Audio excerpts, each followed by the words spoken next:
suficiente, não estava distribuída de forma uniforme, mas aquilo que elas chamam de água azul, que é dos rios, dos lagos, se havia preocupação pela água verde. Se dizia que os solos do planeta estavam mostrando algum vestígio de ficar secos.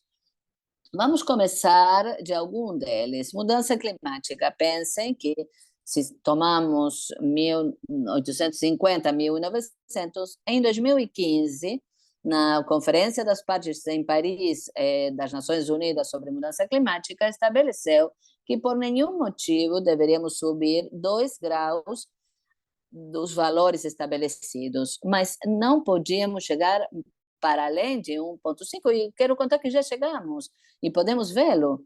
Em 2023, que foi o ano mais quente, a temperatura chegou a 1,48 graus acima. Se o ano começamos a contá-lo desde 1 de fevereiro de 2023 até o último de janeiro de 2024, a média de temperatura é de 1,52 graus centígrados. Já chegamos, e parece que 2024 vem com mais calor ainda.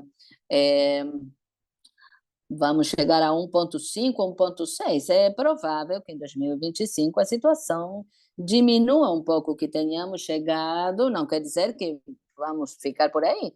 Pode subir, pode descer. Bom, já chegamos a 1,5 e agora descemos. Podemos pensar isso. Vejam aqui, essa gráfica representa as médias diárias de temperatura desde 2024 e 23. Essa linha pontilhada mostra a temperatura 1,5 do valor industrial.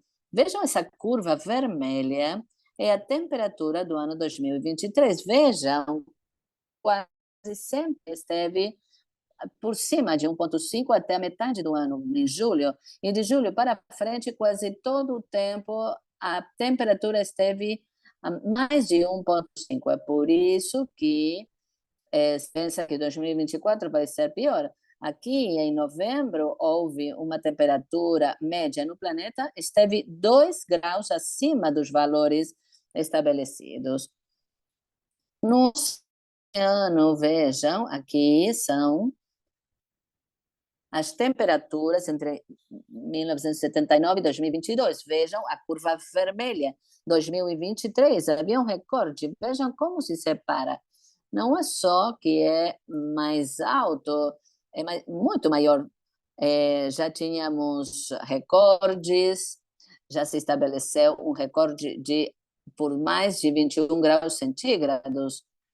60 graus latitude norte, 60 latitude sul. Não nos polos, mas lembrem que temperaturas mais altas trazem furacões mais fortes. Vejam que essa é a temperatura de 1880 a 2020, mais a cada 5 anos. Vejam o que temos aqui. Até 1920, a temperatura oscilava, mas aqui atravessou um limiar. Em 1920, 1920, 1940, a temperatura atravessou um limiar e tem um novo valor, e depois esteve oscilando a temperatura do planeta. Esses são mecanismos de retroalimentação negativa que não querem que saia desse estado nesse período antes de 1920, mas nesse período de 20 a 40, ou a partir de 1970, talvez, a temperatura do planeta aparece um limiar e não sabemos até quando.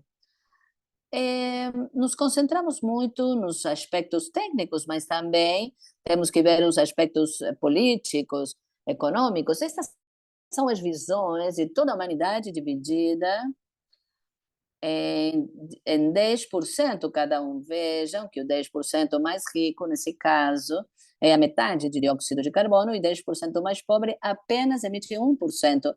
A metade mais pobre só emite 10%. Aqui vemos que também devemos nos concentrar fortemente naquilo que significa o sistema econômico. Outro dos limites que superamos. Aqui estamos vendo muita água no oceano. Se comparamos a água do oceano e com o volume da Terra, é mesmo. Aqui também, visto de outro jeito, o resto é água de mar. E o que está acima é água fresca, e a maior parte são as geleiras. E depois está sob a terra, águas subterrâneas, e temos uma pequena fração dos lagos e rios. E o problema é que o consumo de água continua aumentando e não se estabiliza. Essas são as diferentes partes do mundo.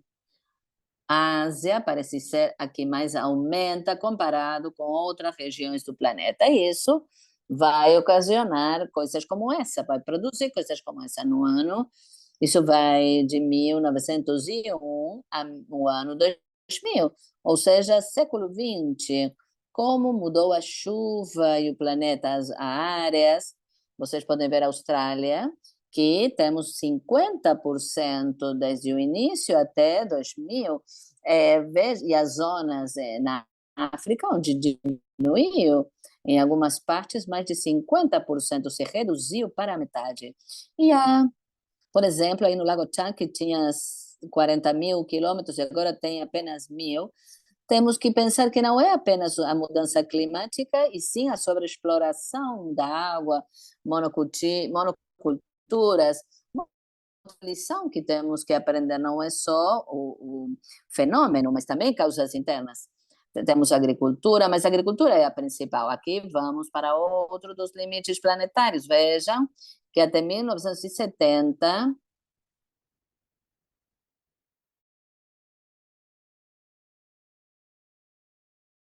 a humanidade consumia o que o planeta produzia no ano, mas em 1970, daí em diante, resulta que a humanidade consumiu em menos de um ano tudo quanto a natureza iria produzir nesse ano. Aqui vemos, no ano 2021, para 28 de julho, a humanidade já tinha consumido tudo quanto a natureza iria produzir. O que significa isso?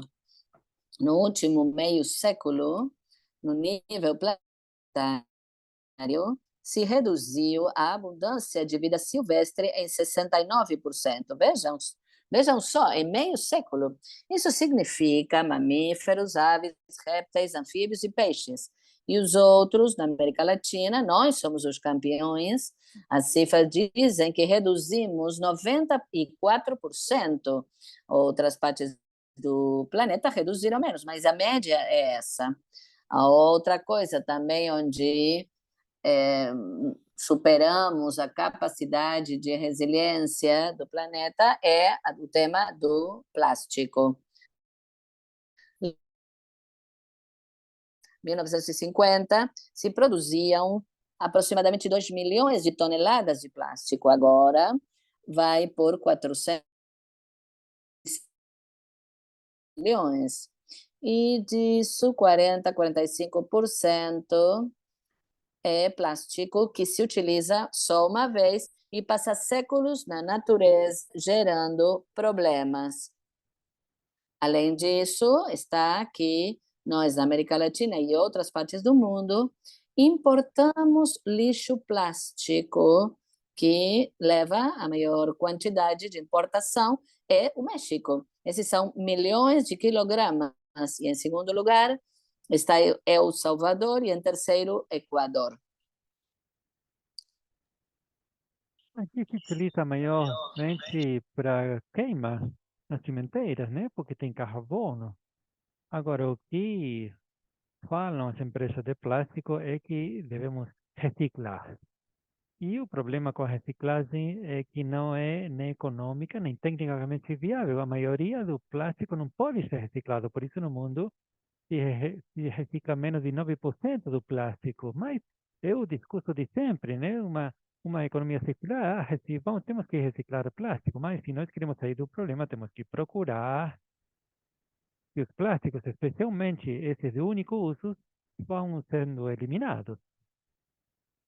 Bom, aqui muitas vezes nos centramos em problemas como a mudança climática, a acidez do oceano, a contaminação, a biodiversidade, e essas três coisas, contaminação, biodiversidade e contaminação, são os três elementos fundamentais, porque todos os lugares sofrem essas inclemências e lutamos contra esses problemas, né?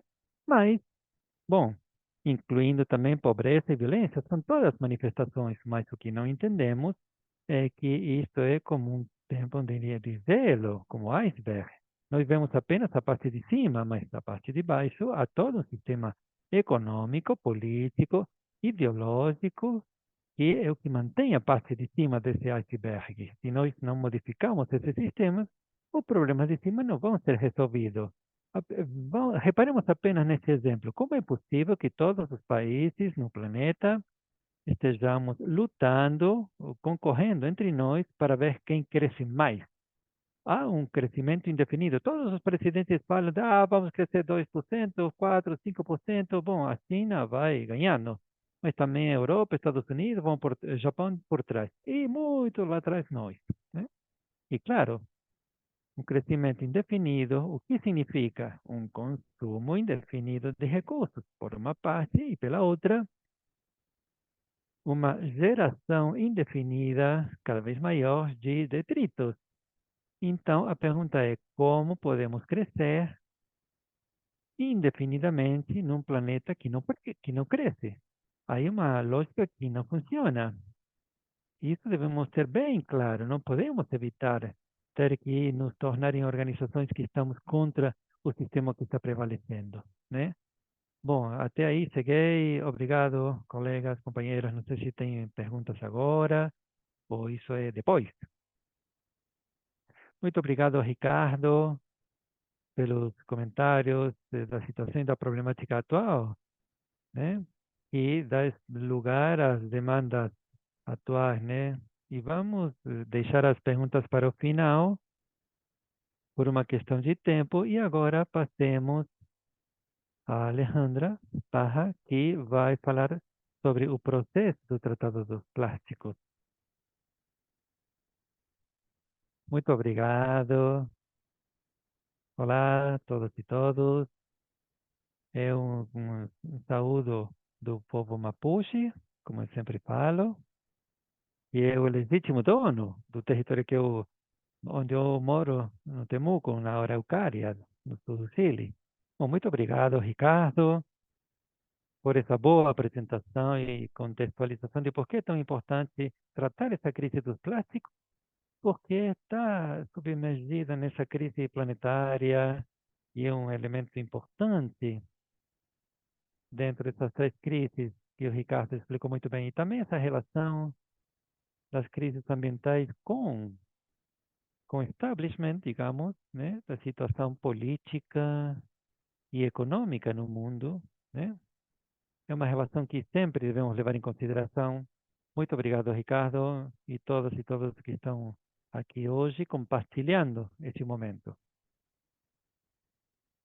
Eu vou contar um pouco sobre este processo do Tratado Global para deter a contaminação por plásticos. Maria Esther já disse algumas coisas. Esse processo começou em 2022, quando na Assembleia das Nações Unidas pelo Meio Ambiente foi aprovada a Resolução 5-14, que se chama Botar fim à contaminação por plásticos para um instrumento internacional juridicamente vinculante. Esta resolução tem alguns pontos muito importantes que ficaram incluídas, como por uma parte foi decidido que é um instrumento que será juridicamente vinculante, ou seja, obrigatório para aqueles países que assinem, obrigatório de cumprimento. Também a resolução abre o trabalho a um enfoque de ciclo de vida completo dos plásticos. Isso significa que podem ser tratados dentro desse acordo as primeiras etapas da produção de plástico, da extração da matéria-prima virgem, passando pela produção, manufatura das diferentes substâncias e dos materiais que terminam sendo os produtos plásticos que hoje em dia nos invadem. Então, esses são dois elementos centrais nesta resolução aprovada e que permitem que o texto final do tratado trate essa problemática com a profundeza e a dureza também que precisamos nesses momentos. E o que desde as organizações queremos é que o Tratado dos Plásticos reduza a produção a nível global, porque é fundamental limitar, em primeiro lugar, parar o crescimento da produção de plástico, que falou já Ricardo, que hoje em dia é um crescimento exponencial. Então, se não pararmos o crescimento da produção dos plásticos, nunca vamos poder tratar esta questão, este problema, com a profundeza suficiente. E também é necessário limitar o uso dos plásticos para que não se utilize o plástico como um material que pode ser conservado como detrito, também as substâncias aditivas que podem ser utilizadas na fabricação dos plásticos, né? Então, os produtos deveriam ser, por uma parte, produtos indispensáveis, né, de longa duração, e que sejam também não tóxicos, né, livres de tóxicos e, portanto, o seu manejo depois da vida útil, determinada a sua vida útil, e não fique, deixe em risco nem a saúde do meio ambiente, nem das pessoas, né? E também que o tratado promova soluções reais a esse problema, ou seja, não só a substituição do plástico como material eh, de detritos, mas também como por outros elementos tão ruins, porque isso seria a troca de um problema. Mas encontremos soluções de mérito, de fundo, principais, né? Que se consiga reciclar uma transição justa para essa, né? E que se elimine esta questão do uso que não é correspondente.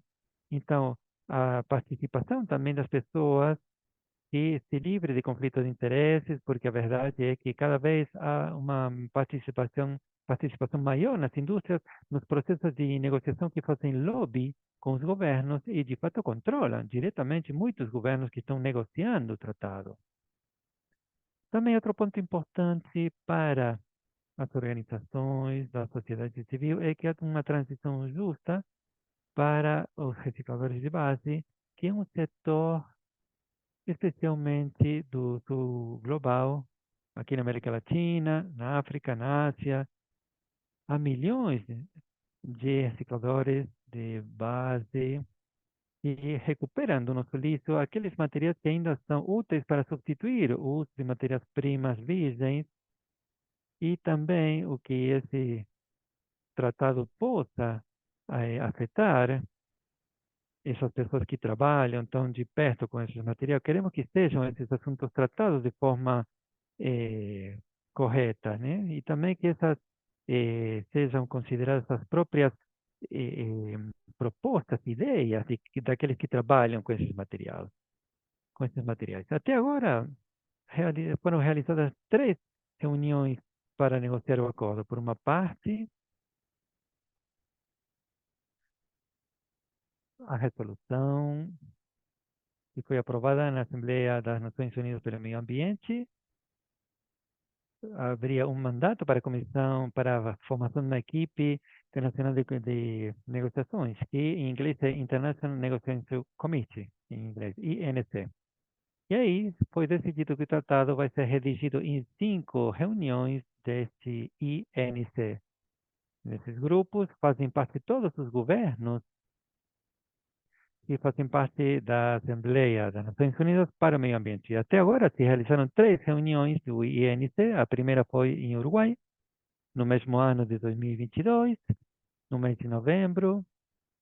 Aí as partes acordaram pedir um documento de opções, elementos para fazer parte do tratado, e também se discutiram as regras de procedimento que se refere às formas nos quais os governos, os países vão tomar as decisões sobre o texto do tratado. E aí, há basicamente duas opções, que as decisões sejam tomadas por consenso ou por votação. E às vezes que as decisões se tomam apenas por consenso, isso significa que apenas um país apenas pode bloquear a tomada de decisões mais importantes que envolvem este tratado. Então, da organização também estamos promovendo que os países apoiem a opção de que, quando não se chega a um consenso, seja possível realizar uma votação para que possam ser tomadas decisões fortes e firmes sobre o texto do tratado. Não houve tratado, não houve acordos, por enquanto, a respeito. Depois, no INS2, realizado em Paris, no mês de maio do ano passado, aí novamente se trataram as normas de procedimento. Durante 2 dias e meio, não se chegou a qualquer acordo. Mais uma vez, foi analisado o leque de opções, o documento que apresentava as opções, redigido pela Secretaria do Programa de Nações Unidas pelo Meio Ambiente, e se pediu um primeiro rascunho do texto do tratado, o rascunho zero. E entre o INS 2 e 3, houve outra reunião preparatória dos países da região da América Latina e do Caribe, onde foi analisado o rascunho zero e se apresentaram também, ou se tentou chegar a uma opção conjunta dos países da região, mas infelizmente até agora as únicas questões onde há acordo de todos os países da região são, por exemplo, o financiamento para os países em desenvolvimento, e não há muitos acordos fora esse ponto na região. Também se fez a cúpula do clima e o fórum de ministros e ministras do meio ambiente no Panamá.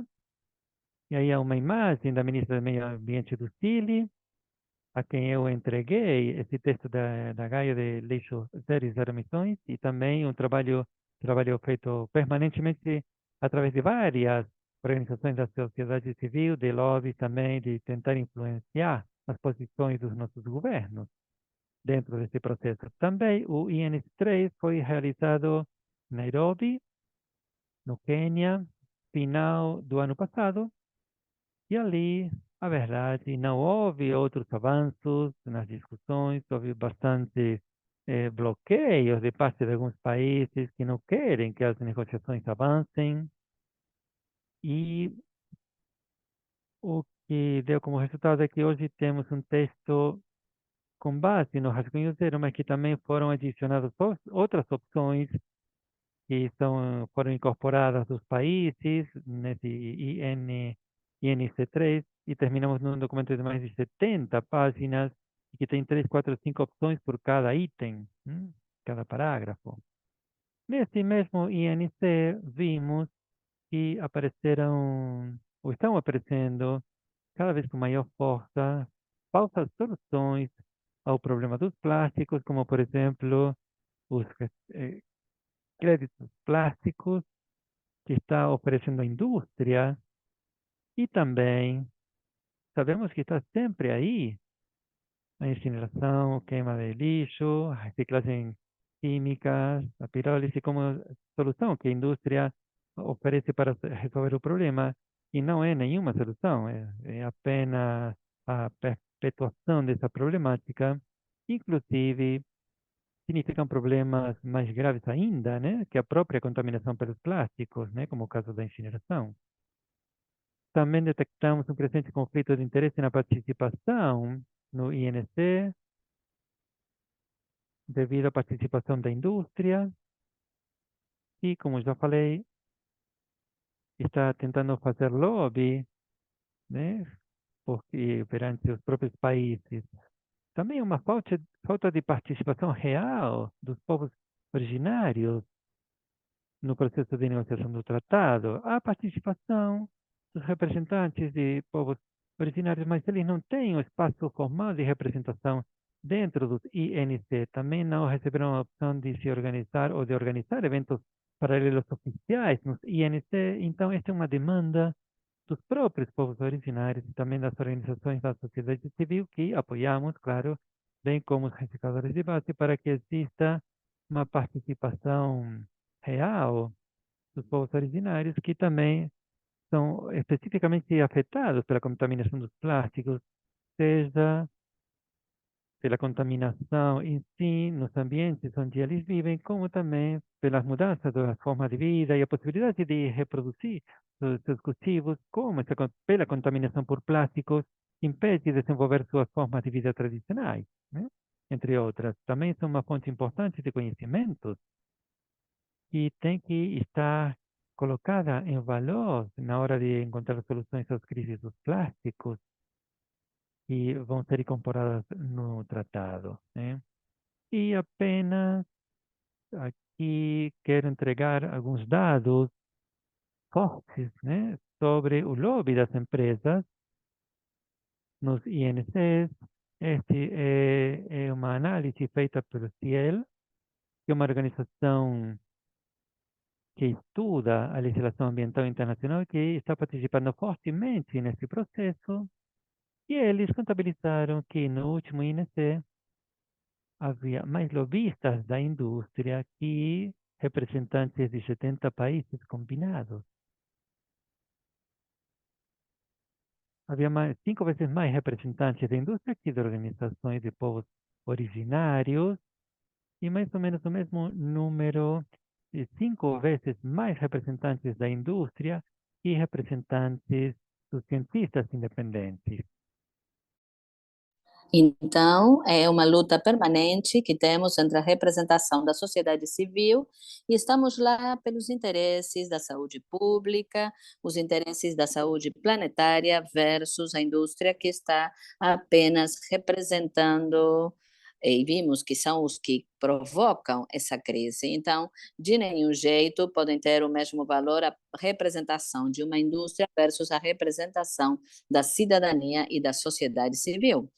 Então, é super importante que nos envolvamos desde todos os locais onde estamos, nos nossos territórios, organizações e representações, temos que fazer acompanhamento, a posição dos nossos governos, temos que instar os nossos governos a que tomem uma posição e que difundam a existência desse processo, a importância que tem e como podemos nos envolver para finalmente ter um resultado que seja um tratado que efetivamente aborde essa perspectiva e não apenas um acordo como o Acordo de Paris, que vemos que não teve resultado e que as problemáticas continuam se tornando mais graves todos os anos. Depois vamos mostrar uma forma em que podemos nos envolver diretamente, vamos convidá-los a desenvolver algumas ações lá. Muito obrigada. Muito obrigada, Andreia, por fazer essa viagem, convidar-nos a fazer essa viagem sobre o que vem acontecendo, sobre as desigualdades que se apresentaram devido à participação da indústria e a importância da ação cidadã nesses processos. A seguir, vamos fazer agora com que os nossos painelistas, Larissa, Rafael, Cecília, que estiveram participando da negociação do tratado, eles vão responder algumas perguntas sobre o que aconteceu no INS3 e quais as expectativas para o INS4 e as seguintes negociações. Primeiro vai falar Larissa, que vai responder quais são os obstáculos que obstaculizaram as negociações e quais os obstáculos que poderiam aparecer nas negociações desse ano. Estão me ouvindo bem? Muito bem. Bom, os obstáculos. Vou mencionar apenas dois que foram os mais visíveis. O primeiro já foi comentado pela nossa companheira Alejandra Parra, e é vital para conseguir realmente um tratado que proteja a saúde humana, a saúde dos ecossistemas. E justamente é a tomada das decisões. Como vão ser tomadas essas decisões para que seja um tratado que realmente seja protetor? E exatamente o direito internacional, alguns dos mecanismos das tomadas de decisões algum desses mecanismos é o consenso e que todas as partes têm que estar de acordo. E se um país, um bloco, um grupo de países não estão de acordo, isso fica aí enlamaçada a decisão. E a outra é a votação. Como disse a companheira durante a segunda negociação, se perderam aproximadamente 3 dias nessa discussão. Há países que se opõem terminantemente a que entre o mecanismo de votação e que se faça por consenso, apesar de existir um acordo de usar um regulamento provisório, uma regra de procedimento, na qual se estabelecia que, se não se chegava ao consenso para tomar decisões substanciais, existia a possibilidade da votação. Então, essa é uma chave que abre um encadeado para não deixar sequestradas as negociações e a tratados que estão sofrendo do mesmo problema, como é o de Rotterdam, o Tratado de Rotterdam, que regulamenta substâncias químicas e tóxicas. Então, pensamos que quando a questão é tomar decisões e onde está no meio a saúde planetária, a proteção do meio ambiente, tem que existir essa chave que abre esse encadeado. Então, desde as organizações da sociedade civil, temos que estar mais fortes. Não queremos um tratado que fique preso dos países que protegem os interesses da indústria química e a indústria dos comestíveis fósseis. Na ONU, as regras de procedimento da ONU, é utilizada a votação lá. Então, acho que teríamos que ver quais são as posições dos nossos países a respeito desse tema em específico e que sejam ouvidas as vozes da América Latina e o Caribe para não ter esse tipo de tratados. Essa dificuldade vai se refletir nas próximas negociações, porque não houve acordo. Temos que estar preparados para isso. O segundo obstáculo que podemos ver é que, apesar de se apresentar um rascunho, texto, um rascunho de texto para que fosse a base de negociação durante a terceira reunião em Nairobi, um bloco de países não estiveram de acordo com muitas das medidas estabelecidas lá, dizendo que não estavam refletidas as suas posições.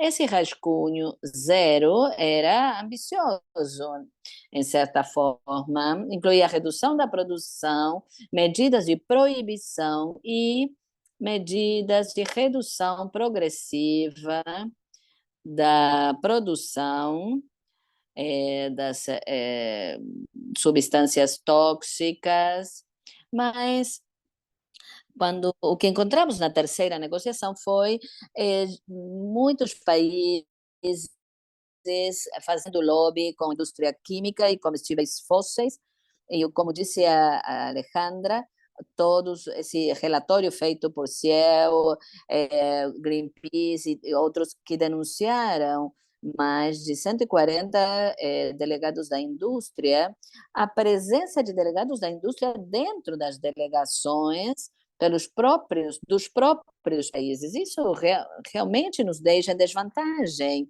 as organizações da sociedade civil e estão bloqueando que o primeiro acordo que aborda o ciclo de produção de plásticos apenas se foque na gestão, ou seja, quando os plásticos se transformam em detritos ou em rejeitos, e reciclagem química, incineração, e o envio de dejetos plásticos a países do sul global, como acontece em alguns países da América Latina.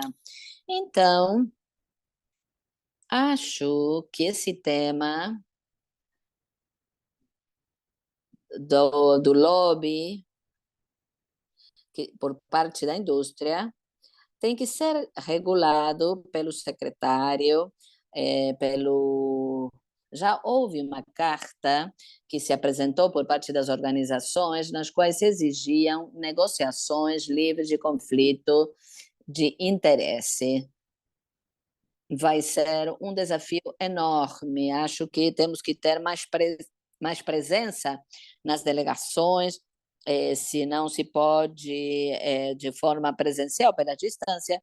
Acho que o que temos que fazer é nos envolver de forma virtual e que nossos países se sintam observados, estejamos atentos a ver quais são, que é o que eles estão manifestando, porque pode acontecer o que aconteceu com o México. A delegação mexicana, durante as negociações, oferece posições maravilhosas, mas no interior isso não é implementado. Há obstruções para a participação. Então, achamos que esse tratado também vai ser um desafio que aborde desde uma abordagem de direitos humanos e toda a afetação dos direitos humanos em todo o ciclo de plásticos a partir da produção. Há muita pressão para que isso não aconteça, inclusive uma abordagem de justiça que preocupa muito, que é uma questão que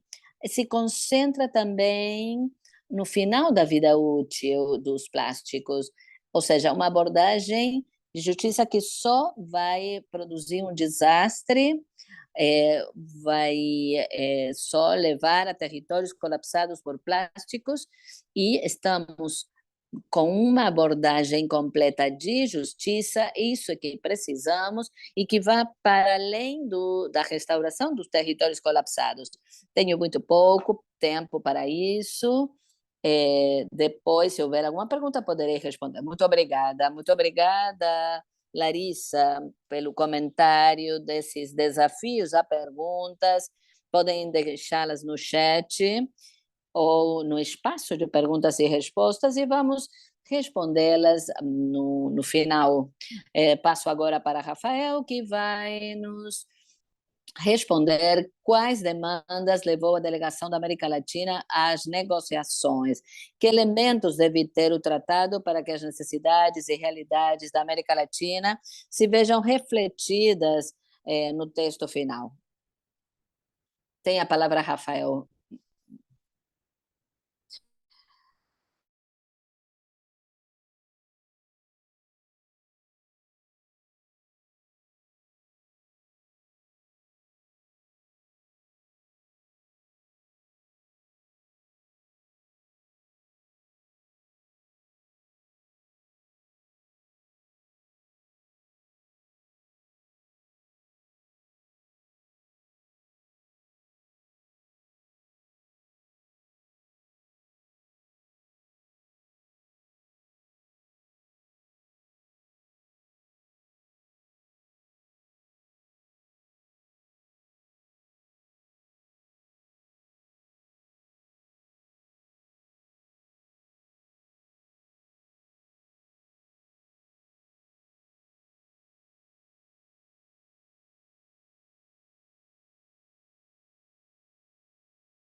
Muito obrigado, Rafael. Agora vamos escutar Cecília Bianco, que vai comentar qual é a importância de que exista transparência quanto às substâncias químicas que contêm os plásticos e como esse tema afetou as discussões do tratado.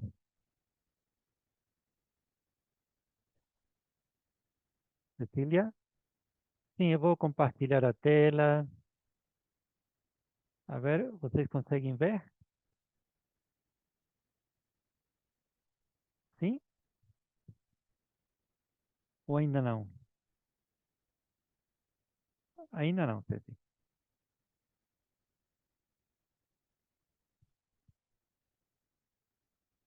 Porque isso acontece.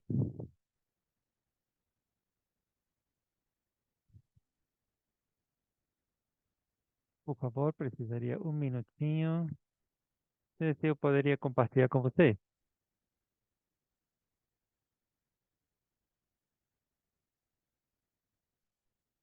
Bom, o que tem a ver com transparência e traçabilidade tem muito a ver com o que nós trabalhamos de oficinas ecologistas e outras instituições aqui da América Latina, como a Organização de Salaristas, onde está Maria Cárcamo Rapal.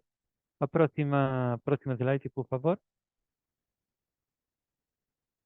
Bom, queremos, como para começar, dizer que nós consideramos que os plásticos são polímeros orgânicos, porque tem uma cadeia principal com átomos de carbono e também aditivos. Isso é para que nós comecemos um pouco a nos localizar, nos centrar, porque também depois eu vou dar outras explicações. Próximo slide. Há alguns anos participamos de uma avaliação internacional a respeito desse tipo de brinquedos, denominados Cube Hobbit, mas são alternativas, não são originais, são cópias, né? E o que se fez foi analisar o corpo principal e foram encontradas diferentes substâncias. Aqui são os resultados desses brinquedos comprados na Argentina, mas não fabricados na Argentina. Isso também é importante salientar. E que esse tipo de substâncias que vocês aí conseguem ver, de nomes tão complexos, mas que predominam na parte de bromo, vêm ou são substâncias que fazem parte da lista da Convenção de Estocolmo e estão proibidas. Então, a pergunta que fizemos é por que temos esse tipo de substâncias num artigo que está pensado para crianças, né, principalmente. Próximo slide. Acontece que esse tipo de substâncias que predominam, entre as que predomina o bromo, são utilizados na indústria da eletrônica, adicionando também os plásticos, porque tem a capacidade de impedir a formação das chamas. Por isso se chama dessonante de chama.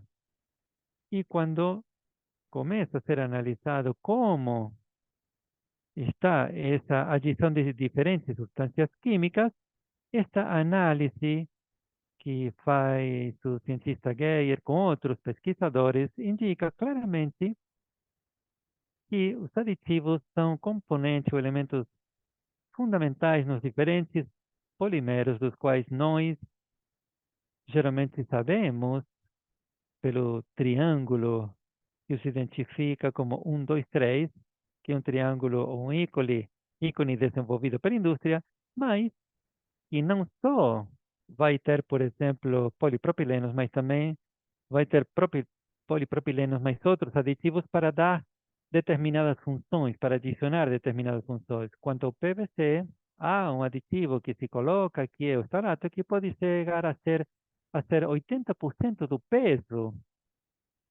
Esse composto pode ser estalato, né? E esse estalato é um disruptor endócrino que, se o PVC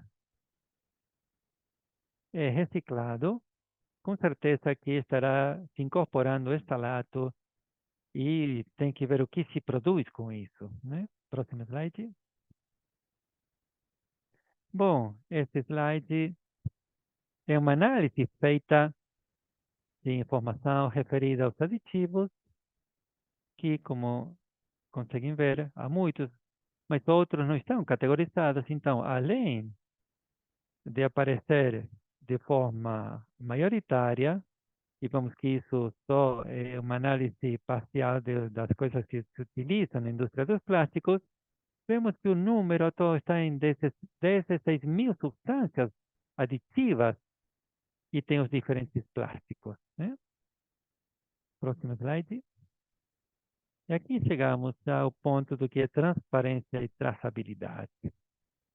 Quando antes aparecia ou apresentava a foto da criança sustentando esses brinquedos, vemos que não sabemos por quê, como é que chegou essa substância a um brinquedo. E é porque é um vácuo de informação muito grande, no qual se trabalha, claro, para que exista, e é a respeito de não ter dados sobre as substâncias químicas que se adicionam aos diferentes produtos químicos. Por isso, nós estamos promovendo, dentro do que é o tratado, a transparência, que não será a única resposta à contaminação química, mas, pelo menos, é uma forma de encarar o problema. E quando aqui mencionamos que não são os produtos químicos que se utilizam como aditivo, mas também conseguem ver aqueles que são utilizados durante o processo, né? E que são aditivos que se colocam para facilitar que flua dentro das matrizes o plástico e se derrete para depois obter, por exemplo, uma embalagem, né? E esses químicos que se colocam nessa parte do processo, às vezes terminam sendo incorporados ao próprio produto e são denominados NIAs, por uma sigla em inglês. Os monômeros também terminam se separando desse polímero e, no caso do monômero de vinilo, de produtos de câncer, e a situação aí é muito grave porque se incorpora os alimentos. Imaginem, né? Essa embalagem realizada com plástico. Em definitiva, vemos que os plásticos têm os links, os pontos de contato não são rígidos, em alguns casos soltam como aditivos, por isso estão aparecendo líquido em determinados líquidos e substâncias que não esperamos que tenham esses elementos, porque se analisa a água que contém uma garrafa de plástico, por que essa água pode ter manganeso?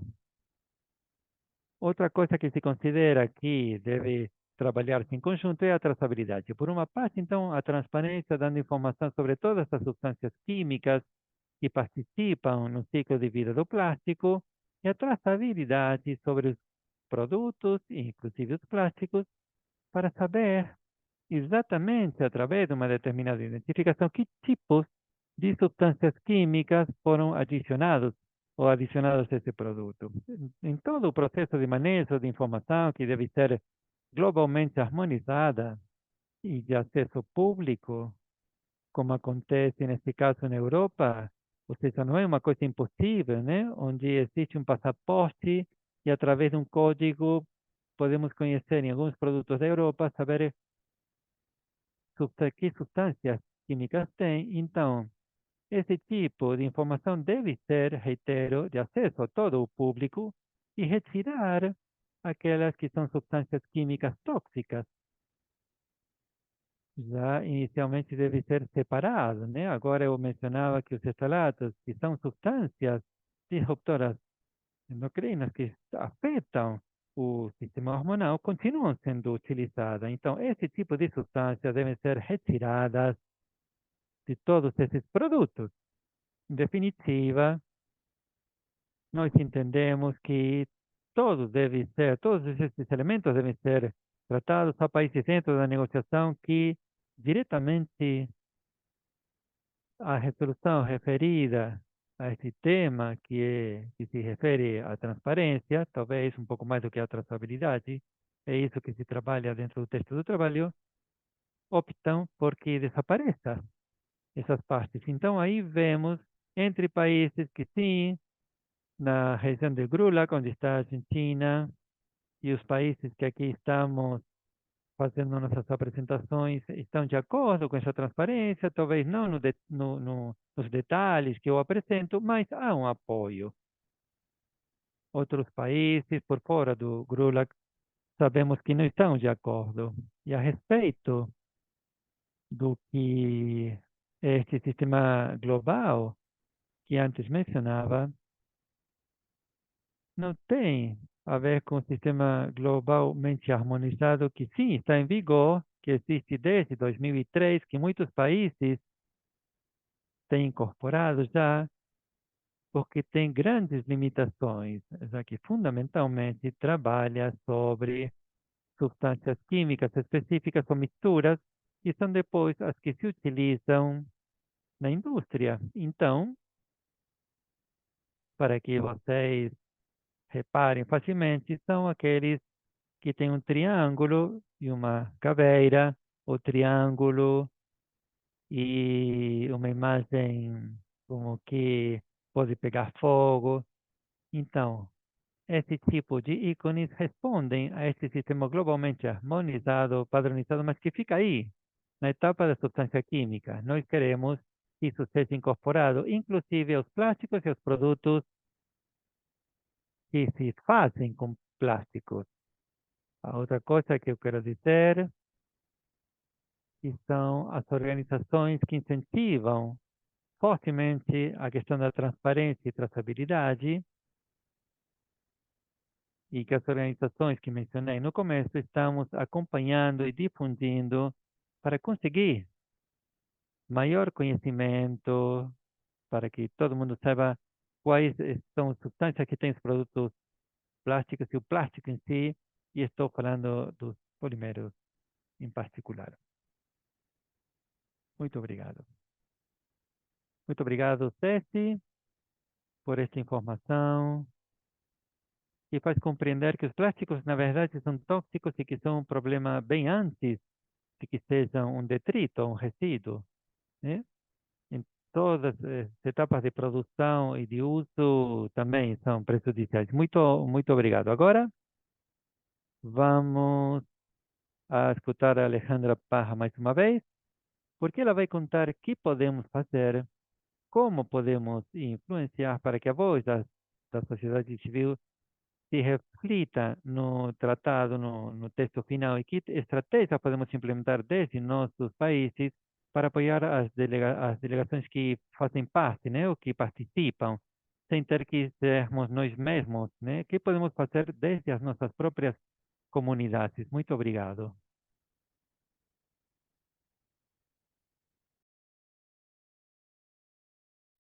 Obrigado a todos por ter oferecido informações mais profundas por esse processo do tratado e sobre temas fundamentais que têm que fazer parte do texto dessa convenção internacional que esperamos que tenha bom destino, mas precisamos que todos vocês participem, queremos convidá-los a se vincular com as organizações que existem em muitos dos países, daqueles que estamos participando atualmente. Eu, no Chile, participo da Aliança Lixo Zero no Chile, estamos coordenando ações dentro da cidadania para influenciar a cidadania. Estamos organizando seminários, temos info, no México, como disse Larissa, ela faz o mesmo nas organizações, também com outras organizações da Argentina, e o mesmo faz o Rafael. Então, quais as plataformas de organizações estão dentro disso? Queremos que vocês façam parte dessas redes, para que a posição da cidadania seja ou escutada por seus governos, e também queremos fazer um convite bastante prático, e concreto. Não está aparecendo para compartilhar a página. Estava por aqui, estava aberta, mas eu fechei. Se me aguardarem um minutinho, preparamos uma carta que queremos compartilhar e, de fato, enviar por e-mail no final. Essa é a carta da qual eu estava falando, que está dirigida aos ministérios do meio ambiente e também das relações exteriores, que são os ministérios que se encarregam das negociações desse tratado. E a carta explica brevemente a importância desse processo, por que precisamos que esse tratado aborde com a dureza necessária essa problemática, e entregamos lá pontos bem concretos nos quais os governos têm que tomar posição para que as opções de peso que sejam aprovadas durante o processo de negociações abordem essa problemática com a seriedade e a profundeza que nós precisamos. Então, fala da limitação da produção de plásticos. Precisamos que os nossos governos apoiem a existência de metas globais para a redução da produção de plástico e que não esteja a opção única de que cada país tenha suas próprias metas, porque isso significa que o resultado final não vai incluir a somatória dessas metas e não vai fazer com que a produção do plástico seja limitada. Então, precisamos que os países apoiem essas metas globais, que depois se cumpram no nível nacional e ver quanto é que contribui cada país com a produção. Também que se limitem à fabricação de produtos plásticos apenas para que sejam realmente essenciais, que se abandone todos os usos descartáveis dos plásticos, e que os que se forem produzidos sejam produzidos ou desenhados para que tenham longa duração, que estejam livres de substâncias tóxicas, isso é fundamental. E escutamos isso na apresentação da Cecília, porque isso ameaça a nossa saúde. Além disso, que também o tratado garanta a proteção dos povos indígenas, que não estejam financiados pela indústria química e que se promova a substituição dos produtos plásticos descartáveis e que não tenham como destino ser descartáveis, e que também haja participação efetiva da cidadania e que o tratado se baseie na na proteção, perdão, dos direitos humanos e de não agressão. Esse texto vai estar disponível para que vocês possam enviar para os governos, podem modificar, adicionar o que quiserem, mas, no fundo, que isso facilite tomar ação concreta para influenciar a posição dos seus governos e todas as ações que vocês, como organizações e membros da sociedade civil preocupados com esse assunto, possam criar, desenvolver, incrementar, coordenar e fortalecer com outras organizações e setores nos seus países. Esse é o convite e obrigado novamente. Obrigado, Alejandra. Quero lembrar a todos que esse material e outros, e a gravação, vai ser compartilhado com todos vocês pelo e-mail quando acabarmos a sessão. E agora vamos passar para a sessão de perguntas, que há muitas perguntas interessantes, então vamos começar. Marlene pergunta para Ricardo: quais são as ações que podemos fazer os cidadãos em incidência além da rejeição do plástico? Bom, o problema do plástico deve ser visto como relacionado com outra série de problemas. O plástico tende a se aumentar fortemente pela pressão que existe para reduzir o consumo dos combustíveis fósseis, que produzem o efeito estufa. Muitas pessoas estão, por exemplo, no Canadá, cada ano se tinha chegado a queimar até 4 milhões de hectares. 16 milhões de hectares foram queimadas em 23. As pessoas estão preocupadas com isso. Isso está relacionado com todos os problemas e por isso é que falamos da pressão do sistema aqui em El Salvador. O que propomos é, primeiro, de todas essas situações, quando temos assim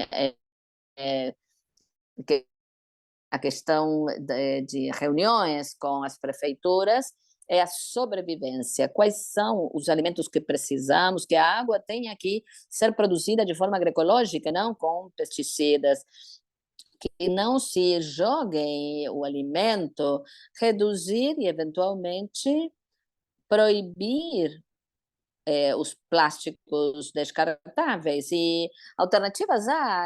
Temos que pensar em alternativas. Temos um bom nível de influência política. É isso só. Obrigado, Ricardo. Temos outra pergunta de parte de Cláudia Alvarado, porque foi indicada que a reciclagem que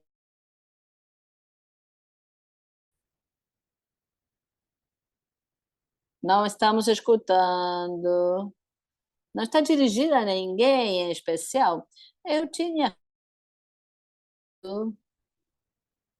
Vou fazê-lo igual a Viva Voz, a reciclagem química ou o processo de pirólise é a transformação do plástico sólido a quem se aplica pressão e se tira o oxigênio para que passe a estado líquido e gasoso. Se transforma em líquidos e gases, e a ideia da reciclagem química ou avançado é que é um óleo, esses óleos ou gases podem ser usados para produzir outros plásticos. Os plásticos em si são materiais que têm tantas substâncias químicas adicionadas que o produto dessa transformação é óleos e gases muito contaminados, com muitas substâncias químicas, e que impedem que esses óleos e gases se transformem em plástico novamente. Então, a escala industrial, as plantas de reciclagem química e pirólise que existem no mundo nunca conseguiram alcançar o objetivo de tornar o plástico em plástico novamente. E esses óleos e gases que têm tanto contaminante para poder ser utilizados novamente, esses processos são muito caros e complexos e nos torna inviáveis, o que na nossa região da América Latina está se propondo com essas tecnologias é transformar plásticos em comestíveis, e isso dá em perigo a utilização desses óleos que estão cheios de substâncias tóxicas e contaminantes e que seriam ruins para o ambiente se são utilizados como combustível, alertando para a crise climática da qual falou Ricardo. Estamos usando isso como petróleo, mas petróleo como muitas substâncias químicas a mais, e a produção de plástico continua crescendo exponencialmente. Nenhum tipo de reciclagem é uma solução real que possa abordar esse problema na real dimensão que tem. E a outra coisa, eu queria adicionar, e é que se deve reciclar o que não se pode evitar produzir, mas tentemos evitar produzir coisas, porque isso é para os refrigerantes ou água que viesse em vidro, no lugar de plástico, seria uma grande coisa. Se exigíssemos que todos os mercados e supermercados não dessem sacolas plásticas e sim de algum tecido, isso seria uma grande questão. Bom, a reciclagem seria o último.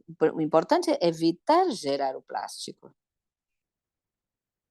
Queria adicionar que outras coisas que faltam é pesquisas, embora se suponha que o resultado vai ser negativo, mas epidemiológicas para que coloquem em valor o que produz o plástico. O plástico econômico, eleve, dizem as pesquisas, é capaz de poder ser poder colocar todo tipo de produto, mas isso de barato, não é baixo custo. Estão todas as externalidades que estamos agora enfrentando. Obrigado, Cecília, Ricardo, Ale, por responder essa pergunta. E a outra pergunta, de várias pessoas que fizeram essa mesma pergunta, visto que o plástico a reciclagem do plástico não é uma solução viável, e já vimos, várias perguntas perguntam quais as opções, o que se pode fazer, quais são, se for viável, substituí-lo por plástico biodegradável. Alguém mais perguntou quais os sistemas se propõem para restaurar os sistemas integrados por plásticos, quais são as opções. Sabemos que um problema é, o fato de que a reciclagem não tenha sido efetiva. Bom, uma coisinha. No nível econômico, o preço internacional desses garrafinhas que tem com 1 litro, um pouco mais, de água, se tem que juntar 1.000 garrafas para que nos deem $1. É complicado. E o que dizia aqui, Jorge, eu dizia para ele que trocasse uma garrafa de plástico por uma de vidro. Mas deveríamos exigir que a água que chega em casa seja potável. Por que pagar para enriquecer os donos da tecnologia? Deveria ser potável, se deve ir para a base. Enquanto isso, tem que ir evitando, reduzindo o uso do plástico. E outra coisa curiosa, quando estamos reciclando plásticos, estamos reciclando algo que está entrando na saúde humana. Aqui é um fenômeno em El Salvador. Há muitas pessoas que estão a cada vez mais com deterioração mental. E quando temos isso, sempre acabam sendo políticos. Não sei se acontece em outros países, aqui acontece. Bom, isso nos interessa porque são os que tomam as decisões.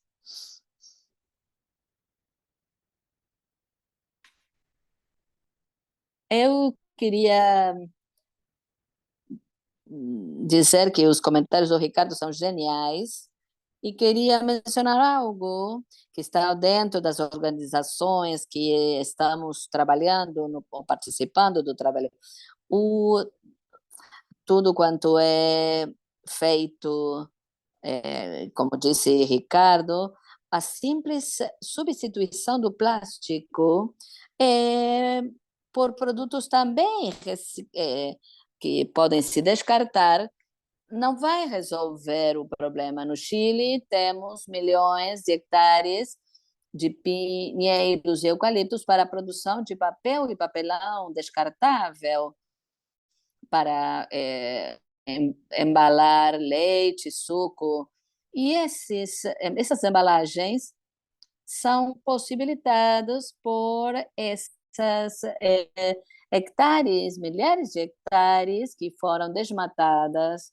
Eu moro numa região de muita chuva, mas na roça já não há água, tem que receber água em caminhões. Mas o uso de pesticidas para manter as plantações, mas a situação do solo quando se faz a colheita, mas o que produz as plantas de celulose, etc. Não é questão apenas de substituir o material do plástico descartável por outro material que também é descartável. Precisamos abandonar os usos descartáveis e voltar aos sistemas de preenchimento, reutilização, reparação, usar, por último, os produtos plásticos que sejam livres de tóxico e que sejam de uso indispensável, e estejam desenhados para longa duração, para poder ser é, reparados e reciclados de forma segura, para não prejudicar o ambiente.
Vamos continuar realizando esses eventos. São mais do que bem-vindos para que apareçam nos próximos espaços. Duas perguntas para Cecília. A primeira do Cláudio: onde foram fabricados esses cubos? Na Argentina? E segundo, em que momento, em que parte da linha de produção se adicionam os aditivos tóxicos aos plásticos? Bom, a primeira pergunta sobre onde foram fabricados. Esses cubos foram comprados na Argentina, mas são importados da China. Mas é muito pobre, né, a informação. Isso também devemos falar, porque apenas há um selinho e que supomos que é da China, porque interpreta alguns traços da escrita, mas a informação é pobre e por isso também estamos como estamos e encontramos isso no brinquedo. A respeito de que etapa são colocados os aditivos, o aditivo em si é adicionado na hora de fabricar o produto. Por exemplo, se um aditivo como um tecido de plástico que vai ser exposta à luz do sol, intempérie, porque vai ser uma cobertura, então aí vai ter com certeza que pare, né, o deterioro devido aos raios ultravioletas. Uma das substâncias é UV328, que está aprovada como substância tóxica. Então, é nessa etapa. Mas esse fio com o qual se faz o tecido tem que passar por uma série de máquinas que, para facilitar o processo, tem que receber outros aditivos. E essa é outra etapa da fabricação, no qual podem aparecer essas substâncias e finalmente aparecer no final da fabricação do tecido, mas não estão dando as condições, a capacidade, a qualidade que tinha previsto o tecido, porque não colocaram os elementos que evitaria, né, a incorporação desses elementos tóxicos. Muito obrigado, Larissa, Alejandra, Cecília, Rafael. Com esta última pergunta, damos por encerrado este espaço. Agradecemos muito pela sua companhia. Vamos enviar esses materiais, inclusive a carta que a Alejandra preparou para poder escrever e entregar aos nossos ministros. Esperamos que este espaço informativo tenha sido de utilidade para todos e todas e vamos continuar em contato para futuros eventos. Muito obrigado.